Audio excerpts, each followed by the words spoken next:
अमेरिकी राष्ट्रपति Donald Trump ने एक बार फिर वैश्विक कूटनीति के केंद्र में एक ऐसा मुद्दा खड़ा कर दिया है जिसने पाकिस्तान को बेहद असहज स्थिति में डाल दिया है।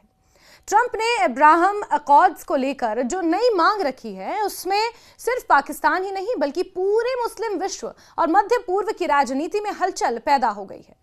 ये मामला केवल इजराइल को मान्यता देने या ना देने तक सीमित नहीं है, बल्कि इसके पीछे पश्चिम एशिया की बदलती शक्ति संरचना, अमेरिका की नई रणनीति, पाकिस्तान की वैचारिक राजनीति और मुस्लिम दुनिया के भीतर बदलते समीकरण छिपे हुए हैं। दरअसल ट्रंप ने अपने दूसरे कार्यकाल में मध्य पूर्व की राजनीति को फिर से अपनी विदेश नीति का केंद्र बना दिया है। ईरान के साथ जारी तनाव, इजराइल की सुरक्षा, अरब देशों के साथ रिश्ते और चीन रूस के बढ़ते प्रभाव के बीच अमेरिका एक नए क्षेत्रीय गठबंधन की कोशिश कर रहा है। इसी रणनीति के तहत ट्रंप ने अब्राहम एकॉर्ड्स का दायरा बढ़ाने की बात कही है। अब्राहम एकॉर्ड्स वो समझौता है जिसकी शुरुआत ट्रंप ने अपने पहले कार्यकाल साल 2020 में की थी। इसके जरिए संयुक्त अरब अमीरात, बहरीन, मोरक्को और सूडान जैसे देशों ने इजराइल के साथ संबंध सामान्य किए थे। अमेरिका ने इसे मध्य पूर्व में शांति की नई शुरुआत बताया था, लेकिन उस समय भी कई मुस्लिम देशों ने इस समझौते से दूरी बनाए रखी थी, खासकर पाकिस्तान और सऊदी अरब जैसे देशों ने। अब ट्रंप चाहते हैं कि यह समझौता और बड़ा हो, इसका विस्तार और हो। उन्होंने साफ कहा कि अगर ईरान के साथ अमेरिका का समझौता होता है तो सऊदी अरब, कतर और पाकिस्तान जैसे देशों को भी अब्राहम एकॉर्ड्स पर हस्ताक्षर करने चाहिए। ट्रंप ने यहां तक कहा कि जो देश ऐसा नहीं करेंगे उनकी नीयत पर सवाल उठेंगे, और यही बयान पाकिस्तान के लिए सबसे बड़ी परेशानी का सबब बन गया है, क्योंकि पाकिस्तान का आधिकारिक रुख दशकों से यही रहा है कि वो इजराइल को तब तक मान्यता नहीं देगा जब तक एक स्वतंत्र फिलिस्तीनी राष्ट्र की स्थापना नहीं हो जाती। ये केवल विदेश नीति नहीं बल्कि पाकिस्तान की वैचारिक पहचान का हिस्सा है। पाकिस्तान खुद को मुस्लिम दुनिया के एक अहम प्रतिनिधि देश के रूप में पेश करता रहा है और फिलिस्तीन के समर्थन को उसने हमेशा अपने राष्ट्रीय नैरेटिव का हिस्सा बनाया है। पाकिस्तान के हर पासपोर्ट पर वर्षों तक यही लिखा जाता रहा कि यह इजराइल को छोड़कर दुनिया के सभी देशों के लिए मान्य है। यह सिर्फ एक प्रशासनिक लाइन नहीं थी बल्कि पाकिस्तान की राजनीतिक सोच का प्रतीक थी। पाकिस्तान की स्थापना जिस वैचारिक आधार पर हुई उसमें पैन इस्लामिज्म यानी मुस्लिम एकजुटता की सोच गहराई से जुड़ी रही। यही वजह है कि इजराइल को मान्यता देना पाकिस्तान में आज भी बेहद संवेदनशील मुद्दा माना जाता है।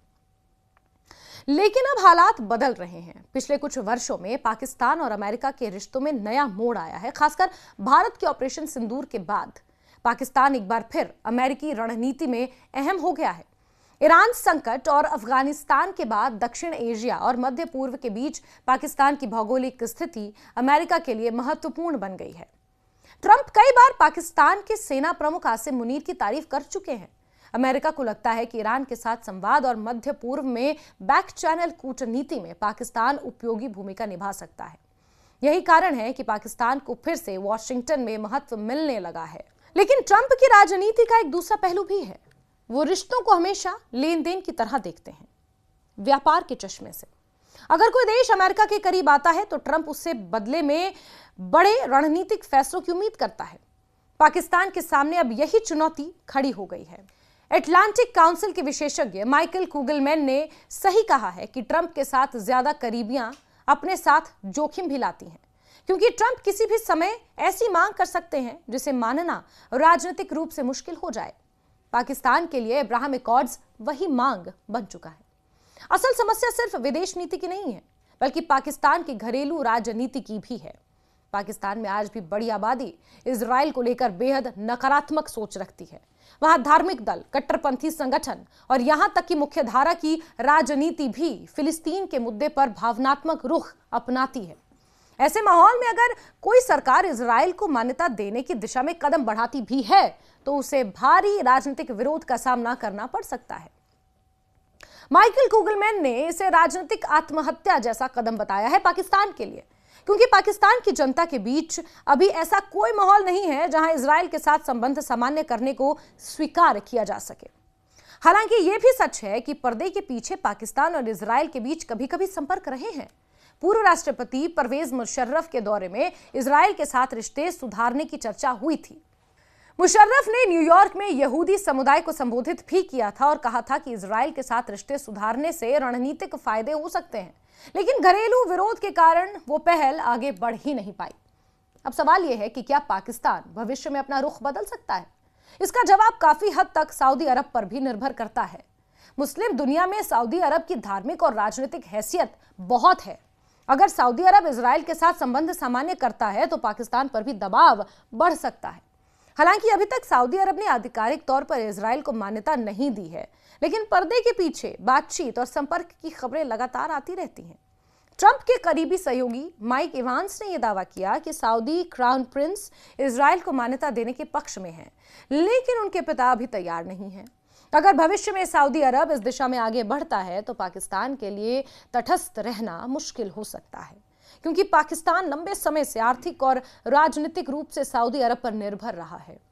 दूसरी तरफ अमेरिका की रणनीति भी स्पष्ट दिखाई देती है। ट्रंप मध्य पूर्व को केवल युद्ध और संघर्ष के क्षेत्र के रूप में नहीं, बल्कि आर्थिक साझेदारी और क्षेत्रीय गठबंधन के रूप में बदलना चाहते हैं।